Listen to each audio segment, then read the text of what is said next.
le directeur général adjoint, Monsieur le sous-directeur général pour la culture, Mesdames et Messieurs, chers amis. C'est une des notions les plus fortes du XXe siècle, de tout le XXe siècle, qui nous réunit aujourd'hui. C'est la notion du patrimoine de l'humanité. Cette notion d'un patrimoine commun, d'un patrimoine mondial, est née dans une histoire passionnante entre l'UNESCO et l'Égypte. Tout le monde se rappelle du sauvetage des temples de la Nubie. C'est le plus grand sauvetage archéologique de tous les temps. Ce sauvetage a donné lieu à une mobilisation exemplaire de l'ensemble de la communauté internationale.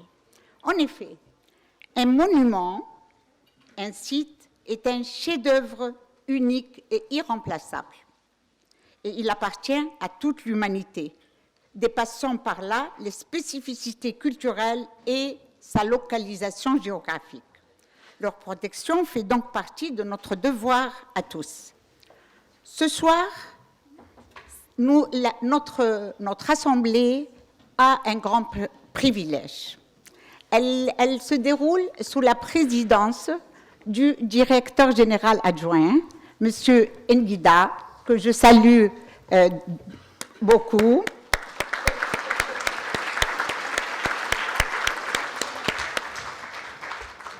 Ainsi que M. le sous-directeur général pour la culture, M. Bondarin. Mais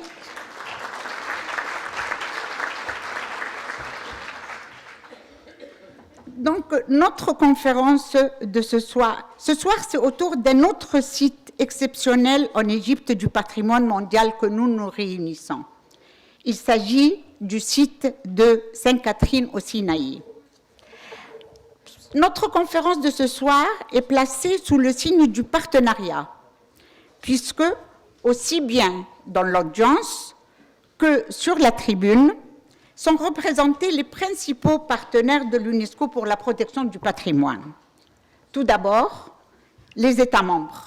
Ils sont hautement représentés puisque nous avons le plaisir d'avoir avec nous environ entre 30 et 40 ambassadeurs dans la salle. Patrimoine, il s'agit des industries du tourisme qui sont aujourd'hui représentées par Travelers Egypt. Mais et bien sûr, vous, venus si nombreux, vous représentez la communauté internationale. Et par l'intérêt que vous manifestez en étant présents dans cette salle, vous êtes de facto partenaires de l'UNESCO dans l'action qu'elle met en œuvre depuis des décennies, inlassablement, et avec un grand succès que vous connaissez, pour protéger, sauvegarder, mettre en valeur, revitaliser, faire connaître, faire aimer le patrimoine de l'humanité. Je vous souhaite une excellente conférence.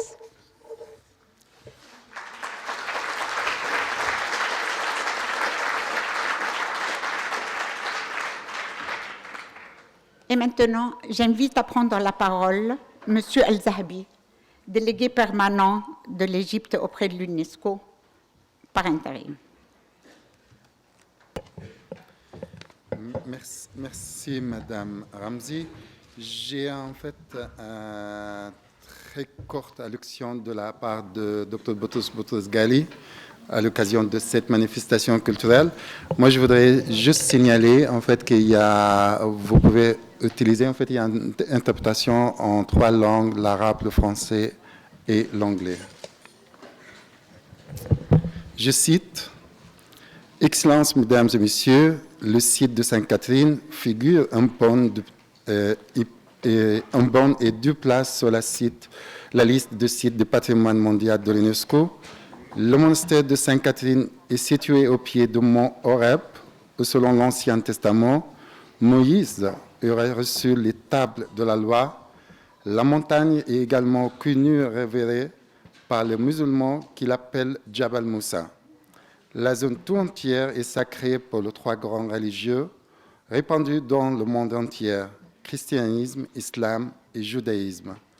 Le monastère fondé au VIe siècle est le plus ancien monastère chrétien ayant conservé sa fonction initiale.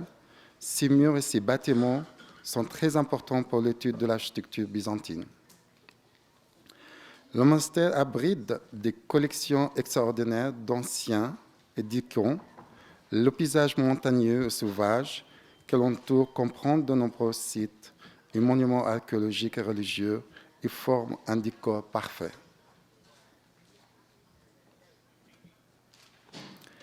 Il était donc tout à fait approprié que l'Association internationale des amis du musée d'Égypte s'y intéressa assez pour susciter la magnificence d'Égypte auprès de l'UNESCO et le Centre du patrimoine mondial. L'association dont Mme Suzanne Moubarak est la présidée a été créée en 1994 à l'initiative de l'UNESCO et grâce à une coopération efficace avec le Conseil international du musée et le département des antiquités égyptiennes du musée du Louvre, représentant l'ensemble des musées du monde dotés des départements de civilisation égyptienne. Ces objectifs sont de créer et développer une dynamique d'entraide et d'échange d'expériences grâce à l'appui des responsables du musée et de lancer un mouvement d'échange, de formation et un élan de participation grâce à l'appui des responsables du musée et de lancer un mouvement d'échange, de formation et un élan de participation et pour dans l'âge public et des médias.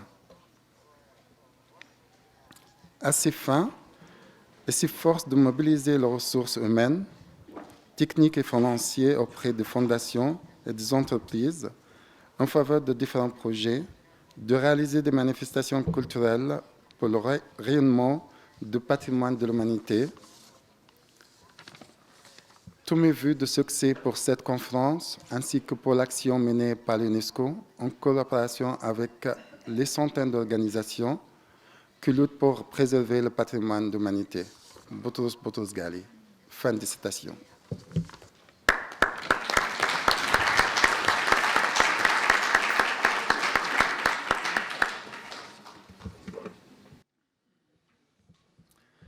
Monsieur le directeur adjoint, cher Monsieur Nguida, Monsieur le sous-directeur général pour la culture, cher Bandarine, Mesdames, Messieurs, Excellences, chers amis, c'est un véritable honneur et un plaisir de vous accueillir ce soir au siège de l'UNESCO à l'occasion de cette soirée qui rend hommage à un lieu unique et à bien des gardes.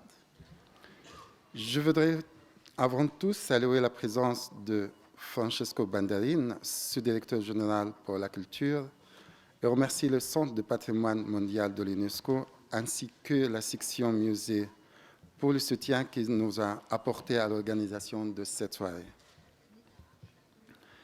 J'adresse également mes remerciements très chaleureux à l'Association internationale des amis du musée d'Égypte et à Mme Sonia Ramzi.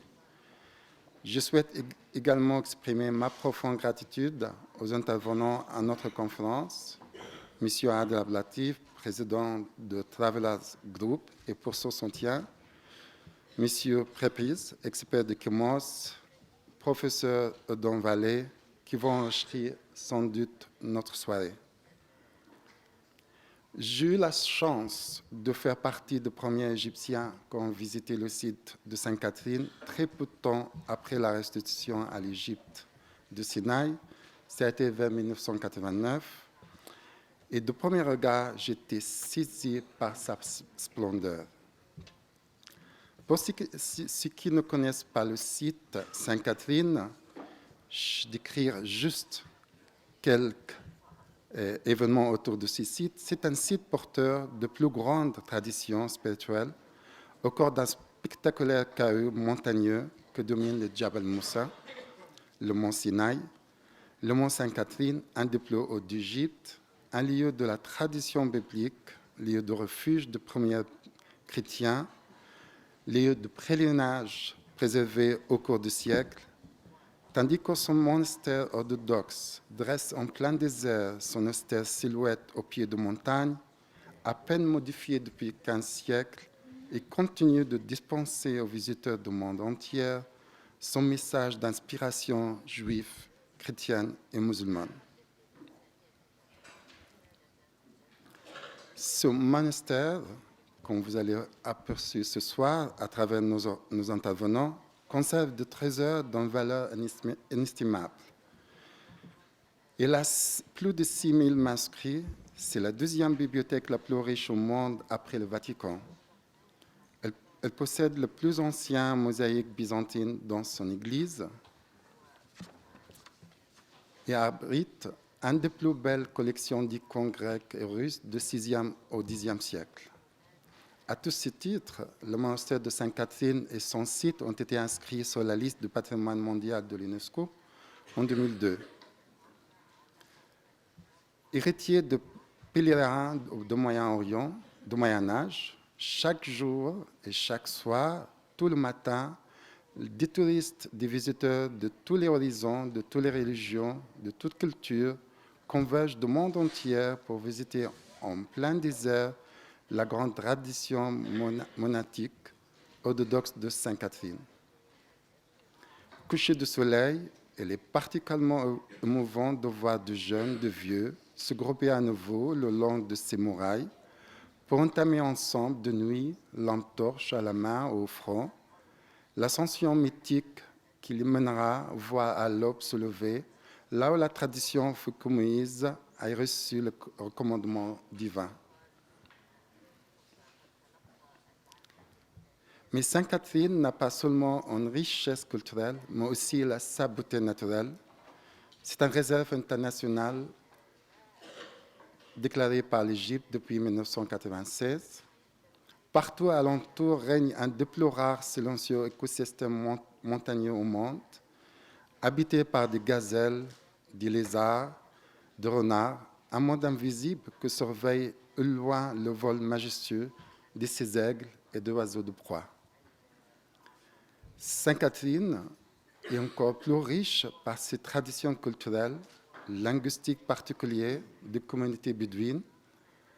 Plus bas dans la vallée, quelques femmes façonnent à la main un artisanat d'une rare beauté de tissage et de broderie, de confection de bijoux en fer martelé, sont à l'évidence une tentative fragile, mais réussie pour ces communautés bédouines en quête d'évolution vers une modernité encore à rechercher.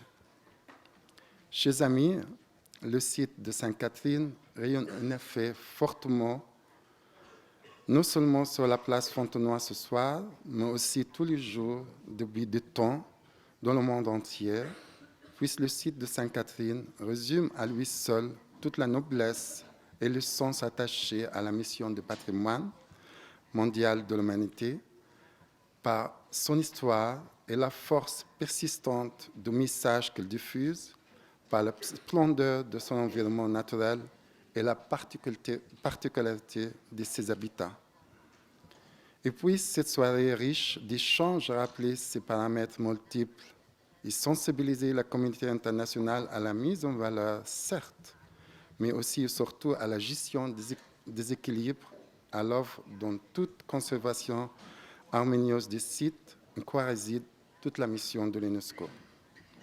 Nous sommes très honoreux de votre présence parmi nous ce soir et je vous souhaite une très agréable soirée. Je vous remercie de votre attention.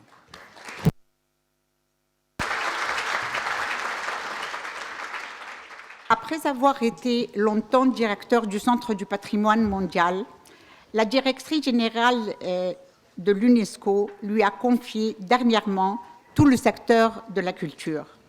Monsieur Francesco Bandarin, sous-directeur général pour la culture, que j'invite avec plaisir à prendre la parole.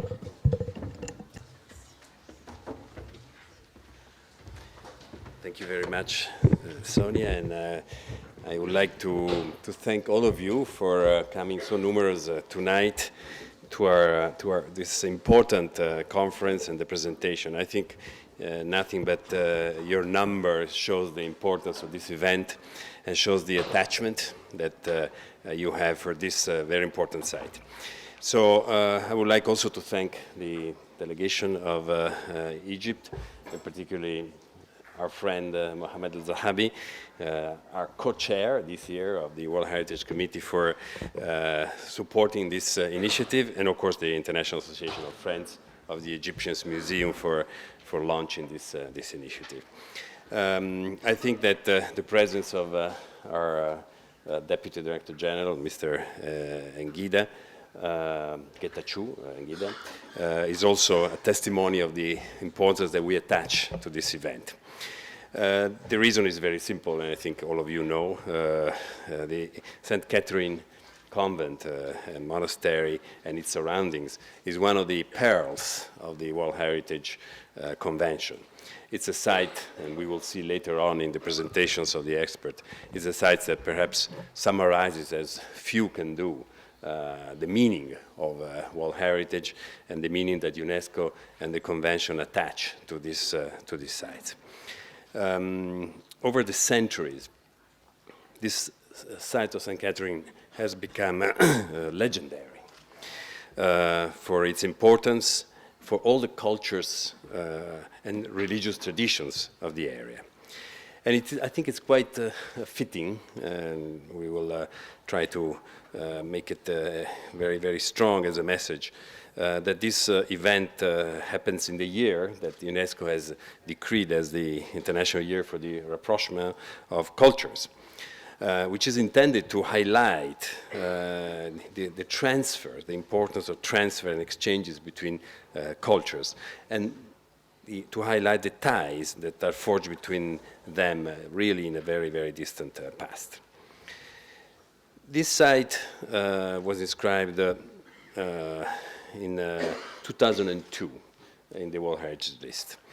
At that time, the committee, as you know, has to check on the outstanding universal value of the sites based on a elaborate procedure and a very, say, deep understanding and examination of the value of the site.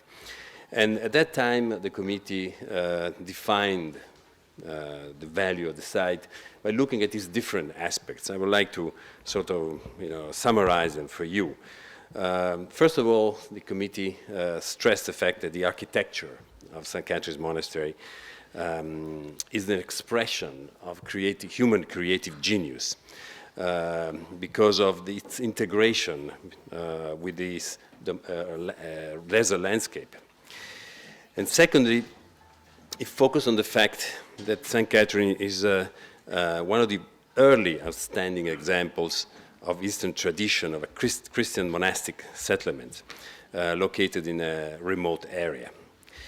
And therefore it demonstrates the intimate relationship between the nature and the spiritual commitment.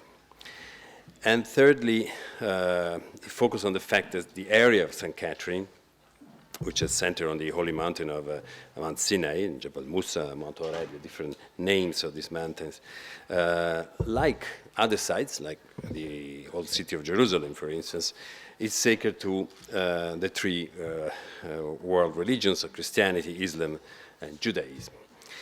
So you see the criteria that were selected show, reflect the different dimensions of the importance of this site, the architectural, the traditions of spiritual traditions, and the relationship with the three monotheistic religions. Now, of course, this site is very important, and with the increase of the importance of Sinai for tourism, it has become an area that many people visit. I am unfortunately not among them. I have not visited the site, but I commit publicly to go in my next opportunity, because I've been dreaming of going to this place since many, many years, but it never happened to me to go. I hope you, on the contrary, you have been there, because certainly can appreciate better than me the importance of the site. So the committee in the past years has looked into the situation of the site, starting, a little bit worrying about, the impact that tourism can bring to this site. The site was not built for being a tourist attraction, of course. It has been built to being a very remote, secluded area where, spirituality and culture could be preserved. And I think that in the past years there's been an increasing concern about this, of course in relationship with, in dialogue with the Supreme Council of Antiquities and the Ministry of Environmental Affairs and the Governorate of Sinai and the monastery itself, which is of course very well managed. And I think we have been successful in raising the attention and trying to strike the appropriate balance between the uses of the site and the traditional uses of the site, which of course are linked to monastic activities, and at the same time the possibility of developing an industry, touristic industry, that is very important for the local population as a part of their development. This aspect, which may seem very concrete and so distant from the spiritual values of the site, is on the contrary very important, because we have seen many sites around the world that have suffered from their success. And the moment they become accessible, they become vulnerable. So we think that it is very important to maintain an attention to this aspect if we want to preserve in their authenticities the values that have been indicated and listed in the World Heritage List. These sites are very fragile, like many religious sites are, in fact, require, in fact, some special policies for their protection and management. They're very different from other sites. You can go and visit an historic center and somehow enjoy the heritage there without much effect, but in a religious site you always have an effect. And we have this problem very, very often. 20% of the World Heritage List is a religious site, or it's associated with spiritual events or spiritual connections. So we have to also decided to focus, give a special focus to this type of sites, because we feel that there is no clarity in the regulations, in the practices, in the policies and for management of the site. There is no enough exchanged experience that allow us to maintain the spiritual values of a site, and at the same time, and of course give access to those who go there for these purposes, and at the same time maintain and preserve for future generations the artistic values that people very often look for it. And in order to focus on this, the attention of the World Heritage Committee and the UNESCO on this thing, we have actually organized an important workshop that will take place just a couple of weeks from now, actually next week. And we have invited the representative of the Supreme Council of Antiquities, Mr. Tarek Al-Awadi, to join us. He will present the case of St. Catherine to this workshop that will take place in Kiev, in the Ukraine, next week, actually. So I think that, as you see, we are very concerned with offering all the possible solutions to problems that appear in these sites that are very, very unique, but at the same time exposed to threats and possible impacts of tourists and tourism and other threats. I hope that this conference that we are going to organize will therefore contribute to alert the international community of the need to safeguard the humanity's irreplaceable religious heritage. And I hope that also this conference and all the expertise that will be presented to you, and I'm very happy to welcome all these important experts of the subject, will help us in understanding the values of the site and what we should do and we can do to preserve them for the future. Thank you very much. Merci, M. Bombarine. Et maintenant, c'est pourquoi le site de Sainte-Catherine a été reconnu patrimoine mondial. Monsieur, c'est l'expert de ICOMOS qui aujourd'hui va pouvoir nous donner un éclairage de pourquoi le site, les valeurs universelles de ce site unique. Et Monsieur Prépis, c'est un expert du patrimoine, architecte, professeur d'université.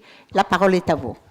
Your Excellencies, dear colleagues, ladies and gentlemen, 10 years before, I had the honor to make for the International Council on Monuments and Sites the assessment of this for the nomination of this unique site. So I think of myself to be a privileged person, indeed. For millennia, the Sinai Peninsula has served as a land bridge between Egypt and East, and has also been thought as a metaphysical bridge between man and God. In this vast area, there are a lot of important archaeological sites, prehistoric settlements, and tombs from the early Bronze Age, 3000 to 2800 BC, the famous copper and turquoise quarries mined by ancient Egyptians, houses from the Nabatean period, 3rd to 2nd century BC, early Christian asceteria and small chapels, Muslim cemeteries, mosques, and Bedouin settlements, ancient memorial inscriptions of the travelers. But besides the traders, generations of visitors from all beliefs are coming to Jebel Musa mountain in order to pay respect and to find answers to questions which the humankind has been communed with through the centuries.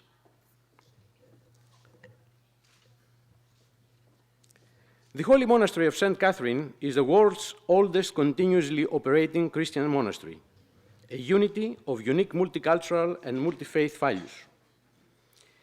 It is accepting the respect and the protection of the Arabs, the Turks, and the Egyptians. The monastery lies in the Wadi ed-Deir, the valley of the monastery, below a shoulder of Mount Sinai. To the west, the valley borders out into the plain of Al-Raha, the traditional camp ground of the Israelites, while Moses communed with God on the summit of the mountain.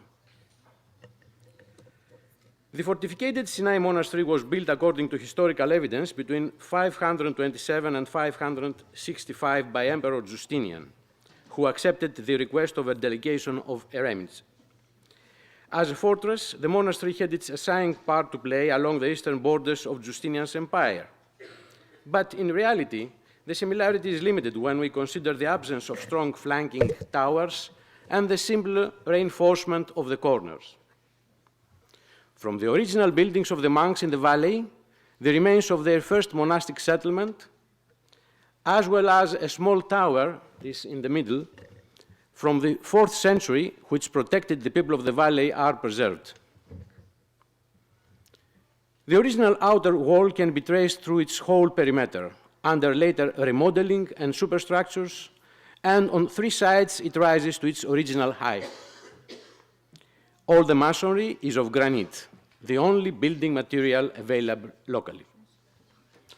On the northeast corner, there is the round tower erected in the Napoleon period. On the main facade of the monastery, the entrance was a double one, consisting of a large and imposing portal to the right, now walled up, and a postern to the left of it, now preceded by an 18th century porch. No doubt the portal was reserved for formal entry on great occasions, while the postern served for ordinary use. The only protection construction is a projection over the entrance against the attackers. We see to the right the old massive wooden door, which is still preserved behind the walling.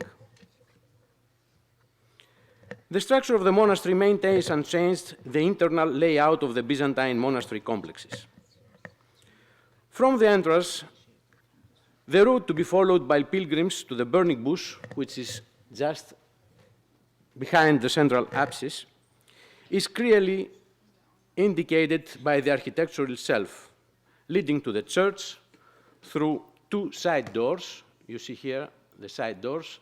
The pilgrims were entering to this aisle, following this route, visiting the burning bush here, and coming out from the other aisle. As the level of the church is lowering down, its facade was heightened by increasing the vertical proportions of its interior beyond the norm. The campanile on the left-hand tower was a gift from Russia in 1871. The plan of the church is descended from the famous religious monuments and centers of pilgrimage in Palestine and Syria. The plan adopted was a basilica, in which the nave and the main apse were allocated to the services of the monastic congregation. From the 6th century is the great door to the nave, which is richly decorated with relief sculpture. Actually, the Catholicon Church is the best preserved early Christian imperial basilica, maintaining the authenticity of the initial construction to a remarkable degree. The view along it is obstructed by chandeliers and the huge iconostasis, which is later, but originally the mosaics over the altar should have been visible for the full length of the nave. The roof of the nave is carried by a series of 13 trusses. This sturdy structure has stood unaltered since the time of Justinian. 3 carved inscriptions inform us that the church was constructed in the last years of the reign of Emperor Justinian after the death of his Empress Theodora, and that Stephanos of Aila, an Abbatean, was the builder of the church. On the bottom surfaces of the beams are still visible 16th century carvings of floral ornament and of animals, sea creatures, and Nilotic scenes. Now we have the perspective of the north aisle. Directly ahead is an opening in the wood-carved iconostasis constructed in 1612 in Creta Island, Greece. Passing through the opening, we see to our right hand the chancel and the high altar. On the south side stands the tomb of St. Catherine. In part, it is composed of reused marble fragments which come from Constantinople, Proconnesian marble, and had been formulated the older chancel screen of the church. Finally, in the apse vault above the altar and on the wall above the vault appear the series of mosaic pictures which are among the greatest treasures of the monastery and a masterpiece of early Christian art. The theme is primarily the Transfiguration, as represented in the apse, and secondarily, Moses at Mount Sinai. We see here some details. And Moses at Mount Sinai receiving his mission at the burning bush and receiving the tables of the law. Moses is a unifying link, since he was also present at this transfiguration, to the right, talking with Jesus. And not only he, but also Eliah, another Old Testament figure associated with Mount Sinai, to the left. The mosaics are the group work of a well-trained workshop, the best master of which has worked on the Transfiguration. The original tesserae, that means the cubic stones, are unchanged since the 6th century and are posted slightly inclined differently in order to reflect the light to different directions. In the corners, 2 angels, like the Ace and Nike, are offering the baton and the globus to Christ. The principal focus of the church is the main apse, which terminates the axis of the nave. Entering to the north chapel is a door on the right which leads into the chapel of the burning bush. This was once an exterior small court in which grew the bush venerated as the original burning bush of Moses. Now one enters to the chapel, which was erected in the Middle Ages to replace the original bush. But there is another bush, a newer one, at the back side, and you see the pilgrims. Near to the court is preserved Moses' well. Within the width of the monastery walls, there are numerous spaces not yet fully cleaned and recognized, among them the old mill for the preparation of the food. Among the later buildings in the monastery, one should mention the old refectory, which was erected just before the western entrance of the church. It is a 3 aisles room with cross-shaped columns. In the 12th century, it was transformed into a mosque with a minaret for the religious needs of the Bedouins being in the service of the monastery. From the end of the 12th century is dated a prolonged room with pointed arch vault. In the 15th century, pilgrims from the West were established here, and a lot of inscriptions and names in Latin have been preserved. The room was used later as a refectory.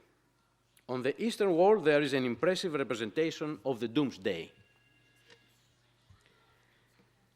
In this very site, among three continents, soldiers, pilgrims, traders are moving. Interests, ways of life, and beliefs are clashed and coexisted. Here are met craftsmen, techniques, styles. Objects of art, gifts are treasured. The cult of icons was interrupted by the iconoclastic crisis of 726 and ended only 120 years later. Because of the monastery's geographic and political isolation from the Byzantine Empire, the veneration of icons continued uninterrupted at Sinai. And over the centuries, the monastery both commissioned and received as gifts numerous icons, manuscripts, and liturgical objects. There is no other icon collection in the world to enable the icon study without interruption from the 6th century till today. Almost all the schools of Byzantine icon painting are represented here. The oldest icons dated before the iconoclastic crisis are encaustic. That means that the painters used to mix the powdered colors with wax, which later was melted and laid on the board with a small burnt trowel. Here we have the representation of the Christ Pantocrator, very probably a gift by Justinian or his court to the monastery. Two other very fine examples have also come from Constantinople. The oldest epistyle templons, that means painted wooden friezes, are dated to 12th century, like the manieristic icon of the Transfiguration of the Christ. The monastery possesses the richest and oldest collection of minologies, that means icon calendars for the religious fests, from the beginning of their creation and 10th century. The icon of the Virgin belongs to a group of about 120 icons which have Western influences and have been produced in a Western country, France or Italy. The world-famous monastery accepted always the respect of Western and Eastern Christians, even when the religious differences between them led to actions of fanatism and distraction. The Virgin's Monastery, dedicated to her by his founder, broadened its authority to East and West when was renamed to St. Catherine's Monastery since 13th century. St. Catherine's cult was dispersed all over the Eastern and Western Christendom, and that is why Venice protected the interests of the monastery in Creta and elsewhere, why Portugal, Spain, France, Germany, and other countries offered moral and material support to the monastery, why ships with its flag were sailed unperturbed. Because of the authority of the monastery, the theme of the majestic Sinai landscape became greatly developed in Eastern Orthodoxy. This subject was well known to the young Dominikos Theotokopoulos, El Greco. He had received his basic education as a Byzantine painter in this city of Candia, today Heraklion, in Creta. In a Sinai dependence, the main church of which still exists up to today. Greco, in the year of his arriving from Venice to Rome, has painted the triptych, today in Modena, Spain, at the backside of which he depicted the monastery with Jebel Horeb, the Mount St. Catherine and St. Episteme Mountain. The same subject was depicted by Greco on another painting, today in Heraklion Historical Museum. Among the numerous examples of the dependencies and the monastery's churches influenced by Sinai Monastery, we just mentioned the Sinaia Monastery in Romania, erected by Michael Cantacuzino in the 17th century after his pilgrimage to Mount Sinai and St. Catherine's Monastery.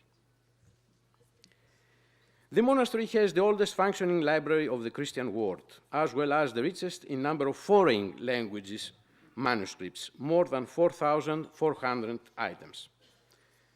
The famous Codex Sinaiticus is the most important manuscript of the Holy Bible, dated in the middle 4th century.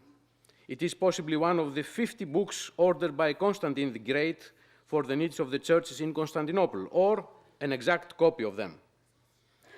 After a long peripetia, part of the Codex now is in Leipzig, part of it is in the British Library, but in 1975, an unexpected finding in a crypt within the monastery walls has brought to light a dozen lists of the original manuscript, together with more than 1,100 new other manuscripts.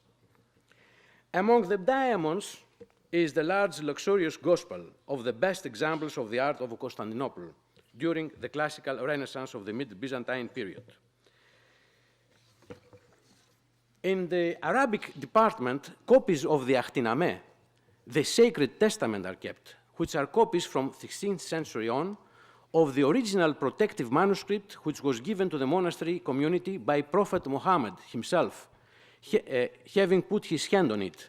The prototype now is in Istanbul archives. Due to the people of different origins and religious beliefs that lived and continue living in the same areas, the natural environment itself has received a unique duty. These mountains bear a metaphysical load. Thousands of pilgrims are climbing up to visit the summit of the Jabal Moshe, Horiv mountain, a place equally respected by the three main monotheistic beliefs: Judaism, Christianity, and Islam.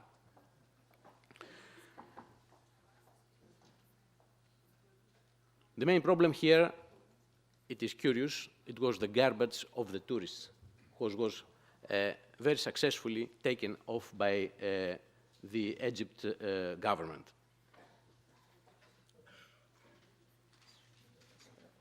Yes. On the summit, there was erected by Justinian a basilica, of which only remains are visible today. A new church is built using old material. Nearby, a mosque is protecting the Moses cave. The view from here is majestic.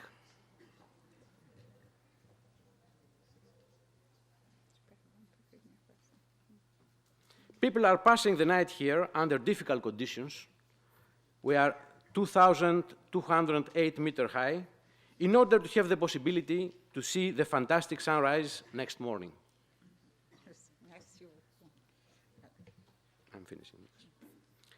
Ascetic monasticism in this remote area is one of the earliest and the oldest to have survived intact without interruption since the 6th century. There are still today a lot of hermits. I'm just running, living absolutely isolated in small stone constructions dedicated to praying. Among the historic ones, the most remarkable is the Hermitage of Prophet Elia. There are also other small monasteries, like 40 Martyrs Monastery or the Nunnery. The St. Catherine's village has been developed in Al-Rahar plain to fulfill the needs of an increasing touristic movement. I should mention the efforts of the Egyptian government on the protection and management of the natural environment of the site, especially for the training of the local Bedouin people, for the organization of the tourist visits, and the waste disposal system.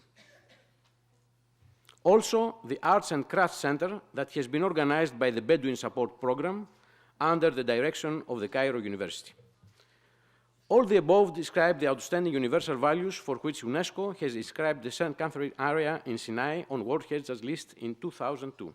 Thank you very much for your attention.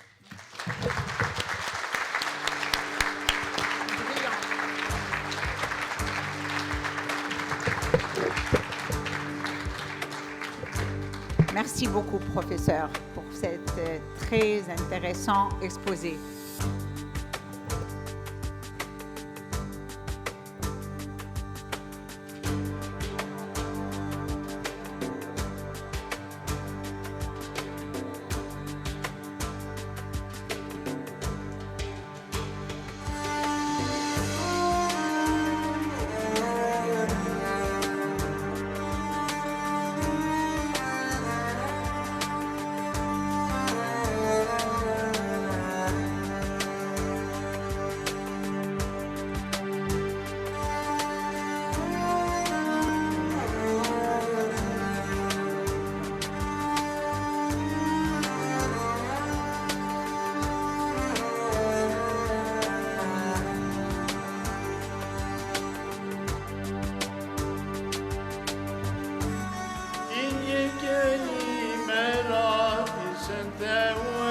δικαιοσύνης, άνησης το όρος του σταυρό δεσπότη.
A-t-on besoin de le présenter?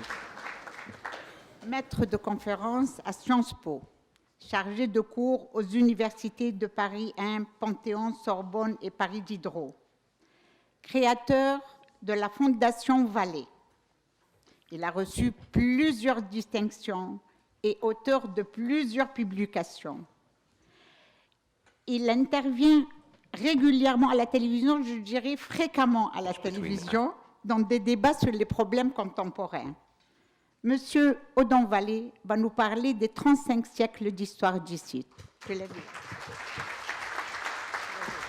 voudrais remercier toutes les hautes personnalités ici présentes et remercier l'UNESCO et ses hauts représentants de m'avoir invité.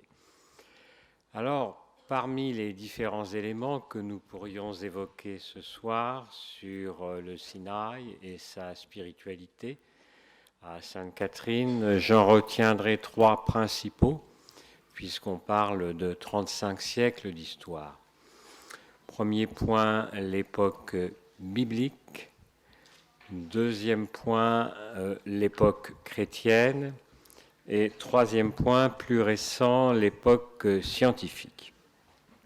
Alors d'abord, l'époque biblique, il est très difficile de la situer dans le temps, car on a évoqué plusieurs périodes différentes pour l'Exode depuis l'Égypte jusqu'à la terre promise du peuple de Moïse. On est remonté jusqu'au XVIe siècle avant Jésus-Christ, époque du départ d'Égypte d'envahisseurs asiatiques, les Hyksos, mais c'est peu probable. Si c'était le cas, effectivement, le monothéisme de Moïse serait le premier en date et précéderait celui d'Akhénaton, le pharaon égyptien. Deuxième hypothèse, un peu plus récente, vers le XIIIe, XIVe siècle avant Jésus-Christ. Et à ce moment-là, le monothéisme d'Aton serait un petit peu antérieur à celui de Moïse. Ça correspondrait assez bien à la thèse de Freud dans son livre « L'homme Moïse et le monothéisme ». La nouvelle archéologie israélienne placerait plutôt cet exode à une période plus récente, peut-être du 7e siècle. Mais alors se pose un autre problème, s'agit-il d'un exode en une seule fois, très rapide, ou s'agit-il au contraire de migrations lentes qui se seraient étalées sur plusieurs décennies? Les archéologues sont sur ce plan assez partagés. De la même façon, ils discutent encore des passages. Par où ce peuple hébreu est-il passé? Il y a plusieurs hypothèses, fort difficiles à préciser puisque, vous le savez, dans l'Antiquité, le delta du Nil n'était pas du tout ce qu'il est aujourd'hui. Il y aurait une hypothèse qui placerait l'Exode extrêmement près de la Méditerranée, près de l'embouchure du Nil, en suivant la côte, ce qui a le mérite de la simplicité apparente, puisque la région était fort marécageuse à l'époque. Il y a une autre hypothèse, au contraire, beaucoup plus orientale, qui placerait cet exode de plus près de la mer Rouge en suivant sa côte. Et enfin, il y a une troisième hypothèse centrale qui la ferait passer par le cœur du Sinaï et le fameux mont Horeb dont nous parle la Bible et qui serait à peu près le site actuel de Sainte-Catherine. Je laisserai les spécialistes en débattre. Ce qui apparaît au-delà de ces hypothèses, dont aucune n'est une certitude, c'est qu'il y a eu probablement une migration dont on ne sait pas certainement d'ailleurs s'il fut un départ précipité sous la contrainte des pharaons égyptiens, c'est-à-dire s'il fut une expulsion ou si au contraire il fut quelque chose de plus volontaire sous forme d'une évasion.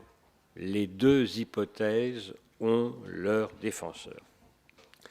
Quoi qu'il en soit, il y a bien eu quelque chose qui très vraisemblablement s'est passé dans, je dirais, l'environnement de Sainte-Catherine et dans le Sinaï. Et en tout cas, quelles que soient les hypothèses, en rendant le Sinaï à l'Égypte en 1982, le gouvernement israélien de Menahem Begin fit preuve d'une grande lucidité. Le lieu discuté de la révélation devint le lieu incontestable de la réconciliation. Je crois qu'en toute honnêteté, on ne peut pas être plus précis et plus volontaire. J'ai souhaité évoquer les diverses hypothèses des archéologues les plus éminents. Deuxième époque, l'époque chrétienne. Vous savez déjà que le Sinaï est évoqué indirectement à travers l'Évangile, puisque la Sainte Famille s'est réfugiée en Égypte pour échapper au roi Hérode qui persécutait les nouveau-nés. Mais Sainte Catherine est à l'origine, semble-t-il, d'une nouvelle forme de vie monastique. Vous savez que dans les premiers siècles chrétiens, les moines, notamment en Égypte, étaient surtout des ermites. Ils vivaient parfois, comme en Syrie du Nord, sur des colonnes, les fameux stylites. Ils vivaient seuls, même si des foules venaient parfois recueillir leurs paroles. Et puis lorsqu'il y avait les persécutions, ils venaient rejoindre leurs co-religionnaires en ville et partager éventuellement le martyre. À partir du moment où l'Empire se convertit au christianisme, les moines peuvent se regrouper sans crainte, ce qui était impossible avant. Et donc, le monastère Sainte-Catherine serait l'un des premiers, si ce n'est le premier exemple de cette vie en communauté qu'on appelle cénobitique et qui se situe là dans le christianisme oriental orthodoxe, tandis que Saint Benoît, lui, a fondé ce monachisme cénobitique, ces communautés de moines, ces monastères dans l'Église latine. C'est évidemment très très important car le début de la vie monastique a dans l'Église d'Orient une très grande importance puisque cette vie monastique a toujours été privilégiée, elle a toujours été considérée comme une forme supérieure de sacerdoce, supérieure aux prêtres des paroisses, et que les églises orientales ont accordé un très grand prestige aux moines et aussi aux moniales. En tout cas, l'Égypte a été une terre de précurseurs en matière de vie monastique. Vous savez également qu'en Moyenne et Haute-Égypte, il y a eu un certain nombre de monastères et que des traces archéologiques existent encore, je pense à Nagamadi. Voilà ce que je voulais dire sur ce deuxième point, la chrétienne. Et maintenant, le troisième point, c'est l'époque scientifique. Et là, on se situe non plus tellement du côté des pierres, mais plutôt du côté des textes. Je fais allusion aux milliers de manuscrits du monastère, mais surtout, bien sûr, au plus connu d'entre eux, le Sinaiticus, découvert en 1844 par le savant allemand Tischendorf, vendu après diverses péripéties en 1869 au tsar de toutes les Russies, et enfin vendu par Staline aux Anglais qui l'ont conservé au British Museum. Vous savez que c'est un texte très très important puisqu'il comporte en grec une très grande partie de l'Ancien Testament, de la Bible des Septante, 70 rédacteurs, plus la totalité du Nouveau Testament. Or, à l'époque, fin XIXe siècle, on se situait bien avant les découvertes des manuscrits de la mer Morte de Qumran, et les plus anciens textes de la Bible hébraïque ne dataient guère que des 8e ou 9e siècles après Jésus-Christ, les fameux textes massorétiques. Donc le Sinaiticus, lorsqu'il a été retrouvé, texte datant du IVe siècle, était, et de loin, le plus ancien texte de l'Ancien Testament et du Nouveau Testament en totalité, car vous savez qu'il y a aussi des fragments plus anciens, notamment un fragment de l'Évangile selon saint Jean, chapitre 18, qui se situe dans la collection Ryland de Manchester et qui a aussi parfois été exposé au British Museum. Alors bien sûr, ce texte du Sinaiticus est d'une importance tout à fait exceptionnelle. C'est probablement le texte le plus important. Il y en a d'autres comme le Vaticanus, etc.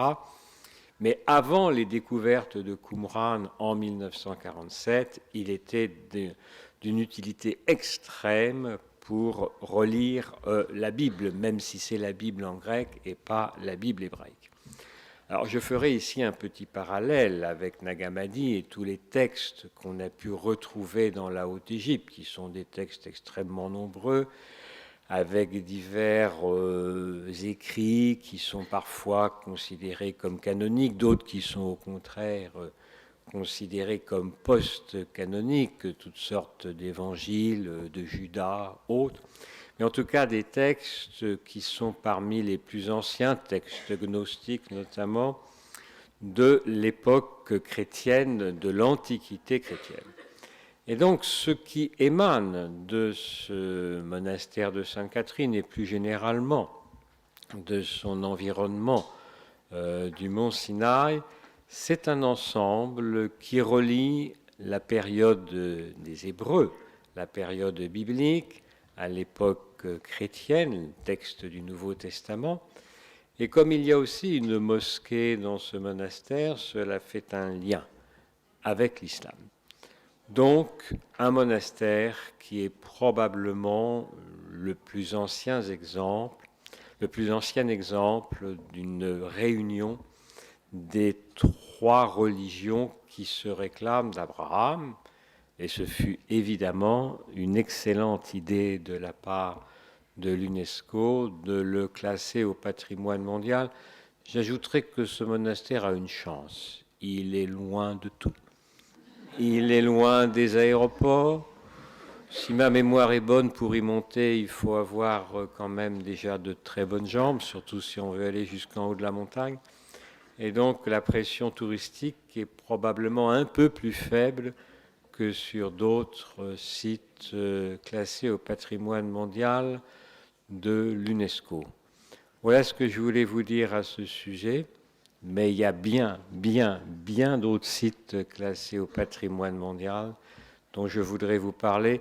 Celui-ci est peut-être un des sites avec de bonnes jambes dont on peut faire quand même le tour le plus rapidement.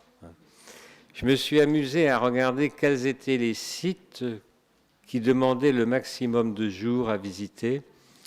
Je pense que le record mondial, c'est Angkor, Pagan en Birmanie, et vous pouvez, Myanmar, et ajouter la ville de Hue. Ce sont des sites, je pense, il faut à peu près 15 jours pour les visiter entièrement. Monastère Sainte-Catherine, on peut y aller avec de bonnes jambes, un jour probablement inoubliable. Merci à vous.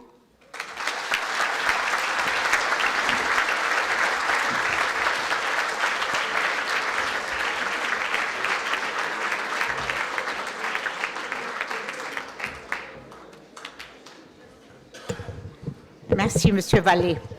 Sans patrimoine culturel et naturel, il n'y a pas de tourisme. Il restera uniquement les plages. Aussi, un partenariat gagnant, win-win, s'est construit depuis 1998 entre l'UNESCO et les grandes industries du tourisme. Ce rapprochement a donné d'excellents résultats. D'abord, parce que ça a responsabilisé ces industries du tourisme vers un tourisme respectueux de l'environnement et du patrimoine. Aujourd'hui, c'est Dr Atef Abdellatif, président et CEO de Travelers Egypt. C'est un passionné du patrimoine de Sainte-Catherine. qui œuvre avec la population locale pour un développement culturel et économique de cette zone. Je lui donne la parole.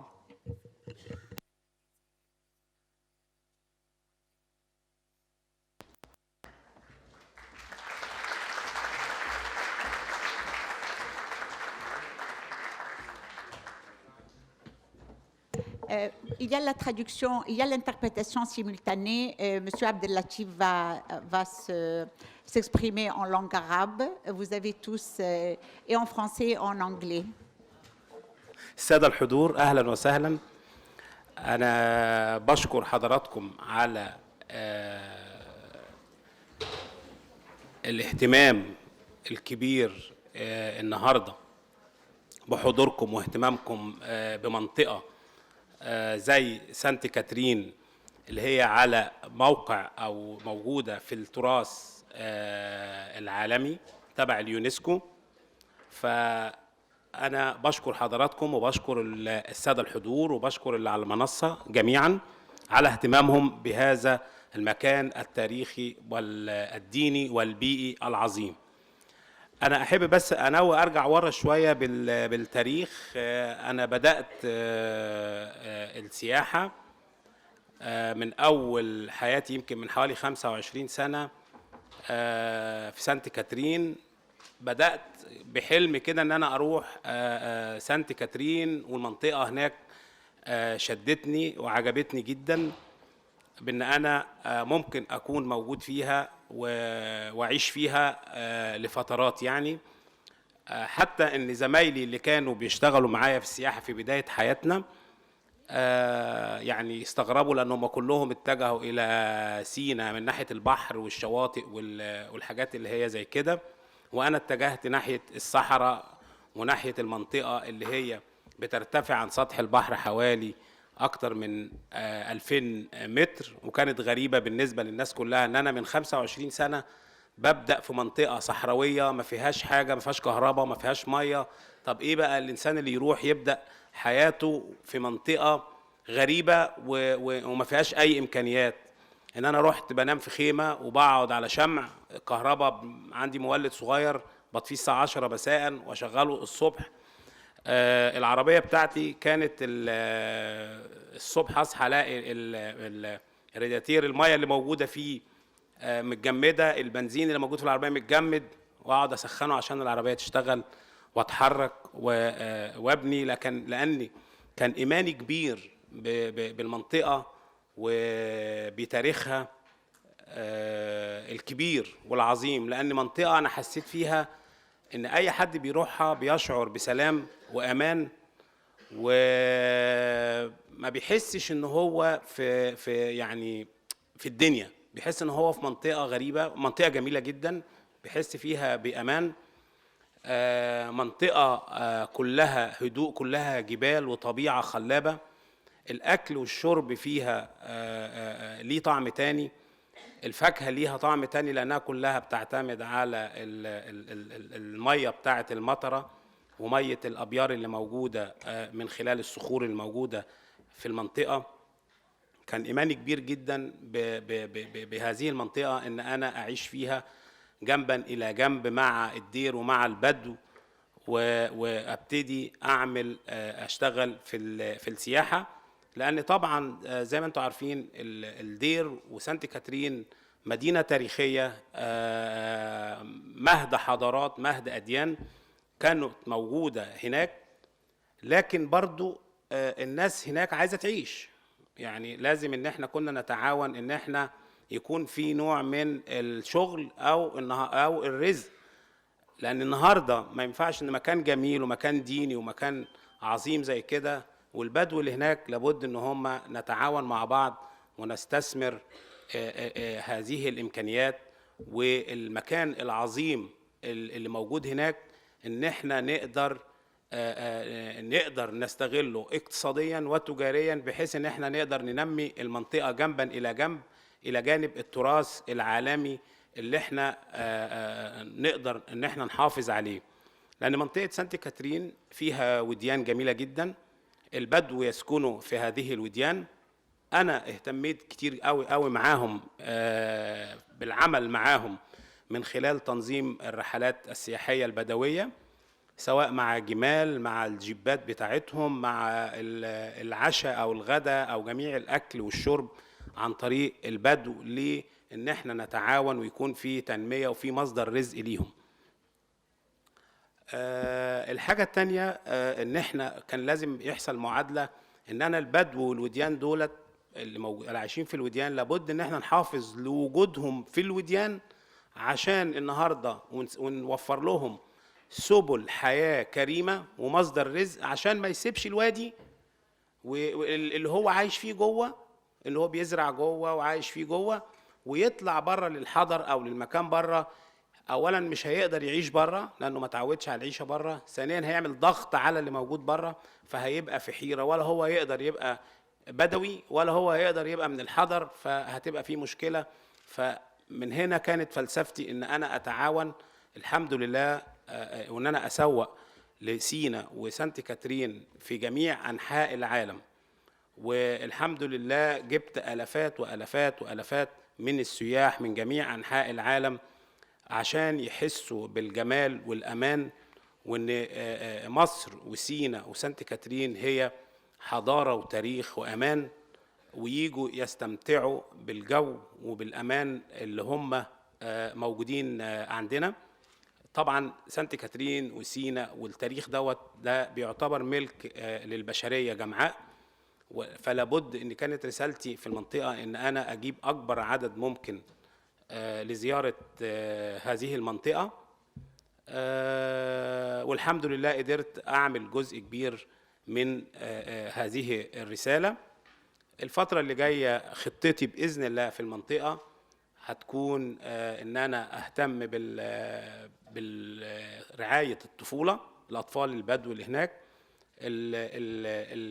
الامهات، ان انا برضو احاول ان انا اعمل لهم مركز صحي يرعاهم، اعمل مركز للفنون البدويه لتعليم الناس الشباب والبنات وكده على الاعمال، عشان ما تنقرضش الاعمال الفنيه البدويه، ان هي تنها مستمره ويكون في مصدر رزق، وتكون حاجات كلها صديقه للبيئه، ونقدر ان احنا نحافظ على الصحراء، نحافظ على الزراعه اللي موجوده هناك، ونحافظ على البدو، ونحافظ على الطبيعه الصحراويه والبدويه، لان لو فقدناها هنفقد حاجات كتير. انا مش عايز اطيل عليكم، لان اذا اتكلمت عن سانت كاترين ممكن اتكلم ايام وايام وايام من عشتي هناك. اتمنى من كل قلبي ان انتوا تيجوا سانت كاترين وتستمتعوا بسينا وبسانت كاترين وبالنجوم وبالسماء الصافيه وبالسلام. يكفي ان سانت كاترين ما فيش فيها جريمه لغايه النهارده، لا يوجد جريمه ولا يوجد مشاكل مع اهل سانت كاترين، والدير كله عايش في سلام وامان. واتمنى ليكم زياره باذن الله لسانت كاترين وسينا ومصر، وشكرا.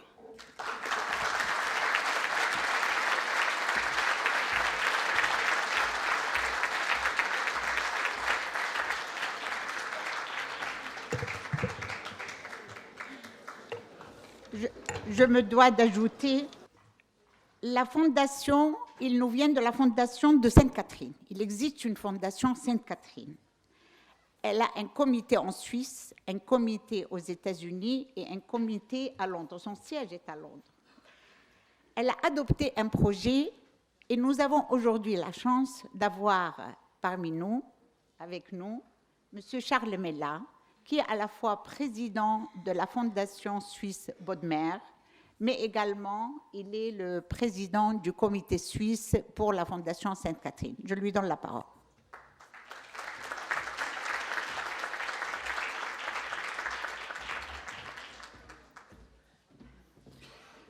Voilà. Je tâcherai d'être assez bref.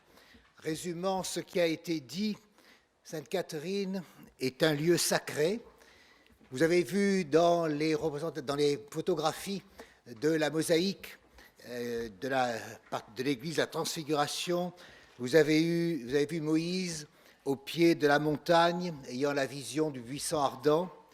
Vous avez vu Moïse dans l'obscurité au sommet de la montagne lorsqu'il reçut les tables de la loi gravées. cette rencontre de Moïse face à face avec Dieu. Et puis, dès le IIIe siècle, les chrétiens persécutés par les Romains y cherchent refuge. Au Ve siècle, un monastère est fondé. La communauté monastique a demandé l'appui et les secours de l'empereur Justinien. On est en 527. Il envoie ses architectes, ses maçons, pour construire un fort. Les remparts que vous avez vus ont survécu. L'église de la Transfiguration fut construite dans l'enceinte au cours des années 560, dédiée d'abord à la Vierge Marie. Elle abrite ensuite la tête et la main de la martyre Sainte Catherine, morte vers le milieu du IIIe siècle. Mais ces reliques furent apportées seulement au Xe siècle. Et puis, troisième intervention, cette fois qui est liée selon la tradition au fait que le prophète a visité la montagne de Moïse, le Djebel Moussa. En 623, le prophète signa de sa main un document, l'actinamé, que vous avez vu à un moment donné avec la main qui est supposée être celle de Mahomet dans le film qui est passé, le testament sacré, que la Fondation Sainte-Catherine, par le biais de l'Association des Amis suisses, avait contribué à la restauration duquel avait contribué la Fondation. Et le testament enjoignait exempter les moines du service militaire et du paiement de l'impôt, enjoignait aux musulmans de leur porter ici secours et assistance, et les Bédouins, comme on vous l'a dit, arabes musulmans, ont toujours agi en gardiens du site et en retour bénéficié aussi du monastère. Une mosquée, vous l'avez vu dans les images, a été, à partir d'une chapelle reconvertie, a été créée sous les Fatimides au Xe, XIe siècle. Elle a servi jusqu'à la fin du XIIIe siècle, à l'époque de la domination des Mamelouks, puis elle est tombée dans un triste état pendant la période ottomane et elle a été restaurée au début du XXe. Et enfin, ce lieu, comme on vous l'a dit également, est resté un lieu d'activité spirituelle, vivant, sans interruption, depuis le VIe siècle et dans le cadre de la foi orthodoxe qui a essaimé à travers ses métoïkoi dans le bassin méditerranéen. C'est donc la première caractéristique de ce lieu, c'est d'être ce lieu sacré de rencontre entre les trois religions. Mais c'est aussi un lieu de conservation et de transmission d'un trésor, de livres, de manuscrits, de livres reliés justement, ou de rouleaux de manuscrits, qui constitue une bibliothèque exceptionnelle. Il y a 3300 manuscrits, 2000 rouleaux, plus 5 à 6 000 imprimés anciens. C'est donc un lieu tout à fait considérable du point de vue de la mémoire de l'histoire même religieuse de tout le bassin méditerranéen. C'est aussi un endroit où ont été préservés et poursuivi la tradition des icônes, traversant la crise de l'iconoclasme sans devoir en subir les atteintes, et qui constitue d'ailleurs une collection parmi les plus anciennes et les plus belles icônes que l'on connaisse. Toutes ces raisons expliquent pourquoi, comme il a été dit justement, l'UNESCO, en 2002, a donc décidé d'inscrire le monastère comme un site du patrimoine mondial pour ses trésors culturels et artistiques. Et ces raisons ont également poussé des mécènes, sous le parrainage de Son Altesse Royale le Prince de Galles, à créer la Fondation de Sainte Catherine, assistée par 2 associations d'amis, association suisse et association américaine, et je salue parmi nous d'ailleurs la présence de M. Dimitri Dondos, représentant la Fondation Sainte-Catherine de Londres. L'objectif de cette fondation est de conserver et de préserver la bibliothèque. Pourquoi ? Je ne sais pas si vous avez remarqué à un moment donné, dans les images, on voyait la bibliothèque dans le fond, et normalement, les livres ne devraient pas être ainsi verticales. Les reliures s'abîment, donc la façon dont les livres sont rangés crée des dégradations déjà dans les ouvrages. Le maniement et la manipulation de ces livres également, qui ont beaucoup servi, contribuent à cette dégradation. Il y avait donc péril dans la demeure, outre les risques d'inondation, les installations électriques désuètes, et ces deux raisons, on dit en anglais le shelving et le handling, ont amené à ce moment-là à créer à imaginer un programme de conservation et de restauration, ce qui supposait aussi de trouver à la fois les compétences techniques, scientifiques et également les financements. D'où après des études qui ont commencé dès 1999 avec le Camberwell College of Arts de l'Université des Arts de Londres pour la conservation des manuscrits, il y eut le démarrage d'un programme d'action en 2002 qui comprend 3 volets. Le premier volet, ce sont d'abord des travaux d'extension et de reconfiguration de l'aile sud où se trouve la bibliothèque. Elle est actuellement enfin totalement vidée des manuscrits qui sont donc rangés, emballés, en sécurité, le temps que les travaux puissent commencer. Ce bâtiment de l'aile sud a été construit dans les années 1930-1950. Deuxièmement, il y avait le projet de conservation qui supposait d'abord un travail considérable d'estimation, d'expertise dans l'inventaire des manuscrits. Deuxièmement, l'idée qui a été extrêmement originale et une création originale d'un contenant, d'une boîte métallique qui n'existe nulle part ailleurs, dont le prototype a été créé justement à travers les travaux du Camberwell College of Arts, pour pouvoir contenir les manuscrits, les préserver des atteintes de l'environnement et en cas d'incendie, et également permettre de les ranger dans les travées à plat, horizontalement, et non pas debout. Et puis, troisième volet, la sécurité contre les incendies. Qu'est-ce qui a été réalisé? Ça a été énorme. Il y a eu, tout ce qui s'est au fond créé autour de cette histoire de Sainte-Catherine dans les temps récents. Donc ça a été la reconnaissance de l'UNESCO, la création d'une fondation, le démarrage d'un programme de réhabilitation et de conservation, un énorme travail scientifique. Alors évidemment, le professeur que je suis a tendance à insister sur ce fait, mais cela a son importance, l'expertise, le recensement des pièces, qui ont conduit aussi à la découverte de nouveaux trésors. On faisait allusion tout à l'heure d'ailleurs au Sinaiticus qui se trouve à la British Library. Je dis en passant que vous pouvez aussi trouver le plus ancien document, disons, des évangiles, date des années 150-200, et il se trouve à la Fondation Martin Bodmer à Cologny, à Genève. D'ailleurs, un fac-similé en a été fait aux presses universitaires de France. Ça a été la numérisation des fichiers, donc les technologies modernes ont été utilisées, c'est la restauration des documents les plus abîmés ou des reliures, pour lequel un travail s'accomplit également à Londres, c'est la conception de ce prototype de boîte dont on peut dire c'est là une création originale et qui permettra de sauver en cas de malheur les objets. C'est une action culturelle importante également. À Genève, nous avons créé plusieurs fois, disons, mis sur pied des conférences avec des publications qui sont liées à cela. Vous en aviez un petit échantillon d'ailleurs en entrant.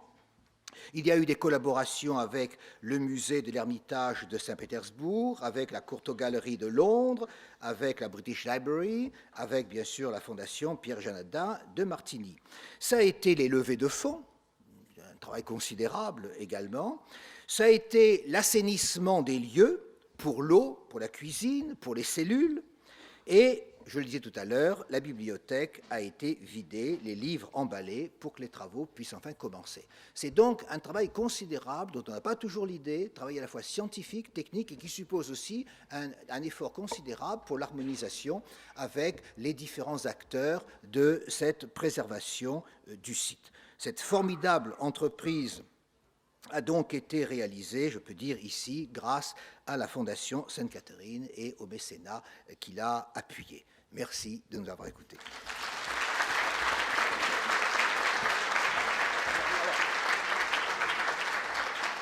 Un petit film vient clore et compléter ce que je viens de dire. St. Catherine's occupies a strategic site on the Sinai Peninsula. This triangle of mountains and sand forms the land bridge between Africa and Asia. A crossroads bordering on the Gulf of Suez, the Gulf of Aqaba, and the Red Sea, the Sinai has always been a buffer zone between the cultures of East and West. The Byzantine Emperor Justinian ordered the construction of St. Catherine's around the year 550. His primary purpose was defensive and military. A detachment of soldiers manned the massive fortifications that surround the monastery to this day, but it also attracted the many hermits and monks who came to live in the shadow of Mount Sinai. St. Catherine's resonates with historical associations. Three of the world's great religions, Judaism, Christianity, and Islam, took root in the rocky wasteland of the Sinai, and the ground on which the monastery stands is sacred to all three. The harsh landscape recalls the tribulations of the Israelites and the trials of the first Christians who escaped to the desert from Roman persecution. The Prophet Muhammad also passed this way and issued the monastery with an official decree of protection. The monastery came under the aegis of the Russian Tsars and was one of the great shrines of Russian Orthodoxy. Within the walls of St. Catherine's are a mosque and minaret dating from the 11th century, and the site of the burning bush, revered by Jews, Christians, and Muslims as one of the fundamental symbols of God's presence. In an age in which relations between the faiths has been marked by conflict, St. Catherine's stands out as a beacon of mutual respect, tolerance, and coexistence. A remarkable community of Greek Orthodox monks are the custodians of the buildings, collections, and living traditions of St. Catherine's. The monks are wholly dedicated to the preservation of this precious heritage, but their task is not an easy one. To assist in the conservation work essential to the future survival of the monastery, the St. Catherine Foundation has been established in the United Kingdom under the patronage of His Royal Highness the Prince of Wales. The reason for all this really is because I visited St. Catherine's Monastery on Mount Sinai in March last year, 1995, and was utterly captivated by its very special qualities, more than anything else by its unique site. I was also captivated by the breathtaking beauty of its architecture and, of course, its great mosaics, some of which were presented by the Emperor Justinian. I shall do whatever I can to help